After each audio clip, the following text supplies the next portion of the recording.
Hello, hello. I'm now realizing it looks like I'm talking from like a DMV background, but I am actually in my office, which is much more happy than this wall would lead you to believe. Okay, so full disclosure, I just had a temporary crown put on, so this side of my face is still a little numb. So if I look funny, that's why, just let's move on.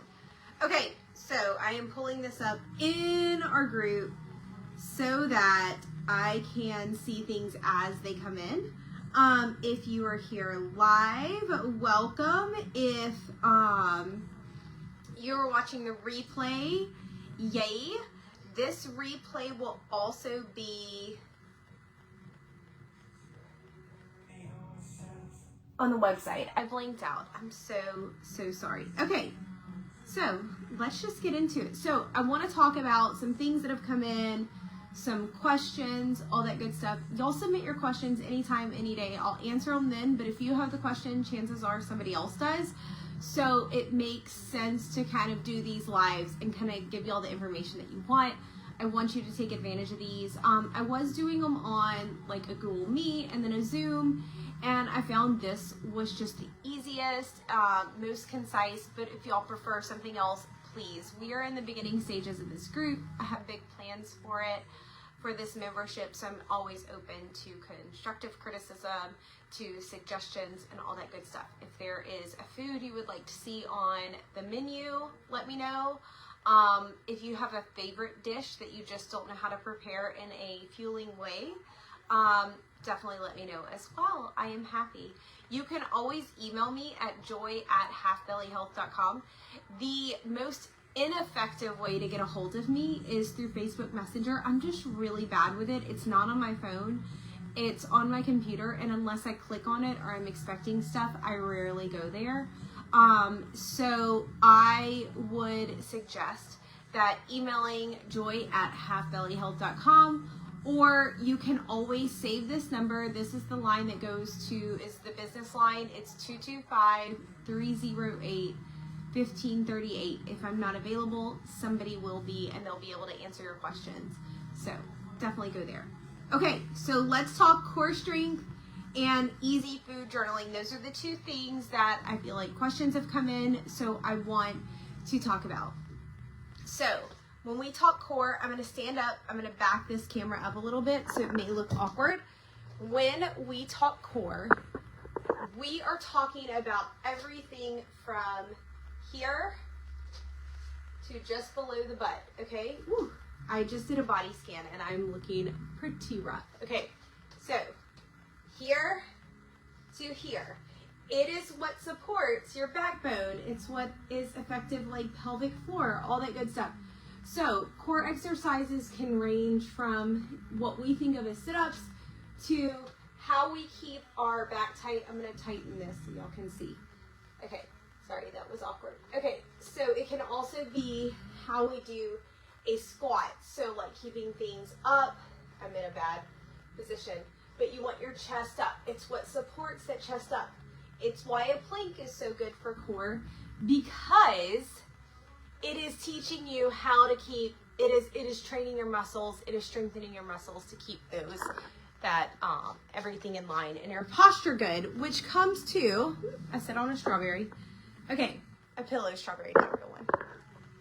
Okay, which comes to why I mentioned that core strength exercise that Tansy posted for our workouts is one of the #1 things that you can do. I would suggest that you take that workout, do a version of it, or do some of them. We could write 20 core workouts, and if y'all want more, if you want something, let me know. It does not mean that if you work your core, you're only going to lose belly fat. You cannot spot lose weight.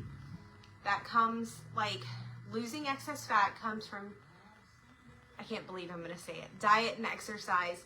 But it doesn't mean that it is equal for everybody and everybody has the same macros and it's just calories in versus calories out. There can be other things going on, so I don't want to discredit that, because one of the most frustrating things that was ever told to me was diet and exercise, and I felt like I was doing something wrong. So with that disclaimer, You cannot spot loose fat. So this is not like I'm like, how to lose excess belly fat. Just do these core exercises. No. We're talking about core because we want to be sitting up taller. If you feel like you always have knots on your back, core is a very good thing to do. But let's also talk about things that you can do. So when you sit down in a chair, I want you to sit down and roll your shoulders back. I want you to imagine that somebody has a string and they're pulling your head up and we're sitting tight. We don't want a strong arch in our back. We want shoulder blades back, which is why sometimes if you want to strengthen those shoulder blades, and this is something that you can do at any level, I want you to put your arms kind of here and just kind of like pull back like you are pinching a quarter behind. But notice my shoulders are straight, like I am parallel, okay? So that is something that you can do. You can also move your arms like this. Open, close, open, close, okay? So for posture, all that stuff, it's really supports. I know one of our members in here recently had knee surgery. That is a great thing that you can do while sitting in bed. Also getting some spinal movement when you're working core. So just twisting, make sure you twist. It doesn't mean that do this thing where we used to do and like crack our back. I'm not condoning that. I'm not a chiropractor or orthopedic and I don't want to suggest that. But just some gentle spinal movement, okay?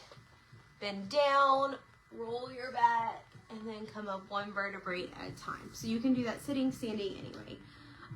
So that is a little bit about core. Drop any other questions that you might have about core in the comments, or if you're watching the replay, you can drop them in the comments in the Facebook group if you're watching this on the website, or you can text me at 225-308-1538 or email me at joy@halfbellyhealth.com. Okay, so let's talk easy food journaling. This has come up a lot. How to food journal, should I do MyFitnessPal, should I do this? I know clients of ours who kind of sign up for 6 or 12 week coaching get access to an app called Trainerize, which is super simple. Or you can simply do what I have a lot of clients do. Set yourself up a Google Drive or just one big page in notes, and take pictures of your food and drop them in there. The purpose of food journaling, I can feel myself like talking weird. The purpose of food journaling is to identify triggers, what's working, what's not as far as nutrition. I always tell people, if you are saying like, oh, I had a bad weekend, let's talk about the emotions behind that. If you find that you're an emotional eater, it might be important in your food journal to talk about things like, what was I stressed before I ate this meal? Was I tired? Was I sad? Was I happy? You know, why did I choose this meal? Was I celebrating if I went out to eat? All of those are fantastic reasons. They're not good, they're not bad, anything. It is more so that you can identify the trends. When it comes to MyFitnessPal, I do have some clients that do this. These are usually my clients that have very specific athletic goals as well, or they've moved past. If you don't have a habit of food journaling, MyFitnessPal can feel very tedious. And we use an app called Trainerize within the company for clients, for the 6 and 12 week clients. That is where I recommend it can be as easy as setting up a Google folder, dropping pictures there, or making a list. Another super simple thing that I have about 5 clients doing right now is they have a list. I need this many proteins in a day, this many vegetables, this many kind of like other carbs, and this many thumb-sized portions of fat. So they know exactly how much everything is, and they check a box. Yes, I have a hand of protein on my plate. Yes, I have a cup of veggies on my plate.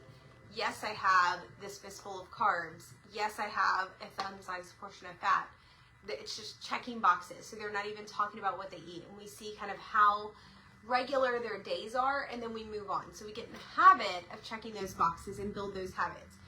If that is something that you are looking to do, that you want a food journal, I really suggest start small, start with just check boxes, start there. Even with clients, it just can be tricky. Sometimes it's just a matter of take a picture of your plate and move on. Maybe start there. But kind of figure out where your resistance is going to be, how you're going to make that happen, and how you're going to be purposeful. I also recommend that if food journaling is something that you want to start, I want you to ask yourself why. Is it because you're not aware of what you're eating, or you feel like, I want to see what it is I'm eating? All of these are valid reasons, but sometimes it might be better if you have no kind of real basis for nutrition to start more with menu planning.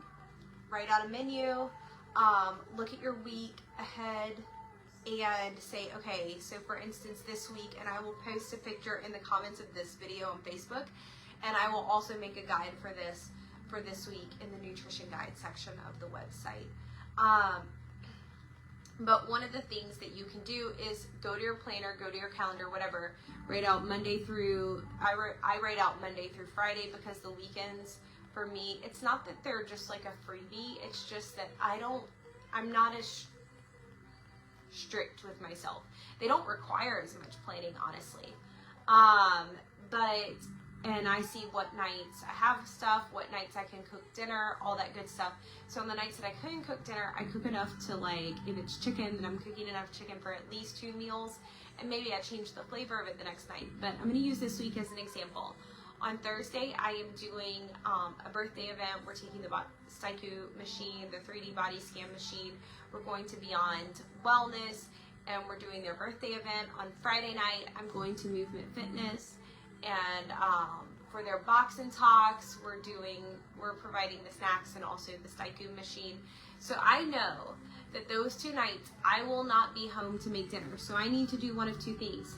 Plan my food based on what I can pack, or I need to decide what are my options for eating out and what is my tentative plan for eating there. It doesn't mean that you have to, like, whatever Sunday Whitney decided, Thursday Whitney has to stick to. It means that I have a plan. I'm more likely not to, like, get crazy with it.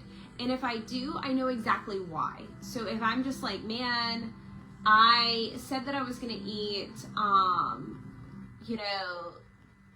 Cane's neck of tenders with coleslaw and a piece of toast with a Coke Zero, but what really ended up happening is I went to the Mexican restaurant and I ate a lot of chips and salsa, felt really full, and then shoved, chicken fajitas on my, okay, we're back, sorry.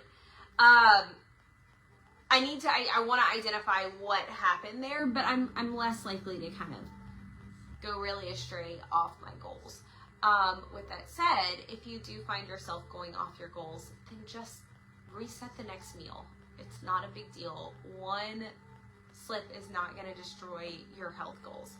So when I make a menu plan, I can just like highlight or check off, yes, this is what I ate, or X, no, this isn't what I ate, this is what I ate instead. So it becomes really simple. So that is where I find most people have the most success. That is where I honestly have found the most success in my journey.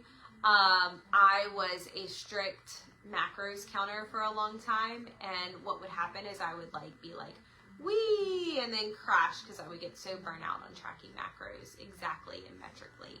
So it's really good for a short period of time, but I don't find it's a long-term solution. Whereas I find that menu planning is a long-term solution. It saves you money, it frees up brain space, and all those things. So with that said, that is all that I have for y'all today. If you have any questions, drop them in the comments, fill out the form. If you're on the website, it's right above this video. Email me, joy@halfbellyhealth.com, or text me at 225-308-1538. If I'm not available, I promise you, somebody will get back to you. With that said, y'all have a fantastic week. I can't wait to hang out with y'all. I want to know what y'all's goals are for the month, what we're working towards. What is one thing that you are working towards this month? So let me know. Can't wait to chat with you, and I will talk to you soon. Bye, guys.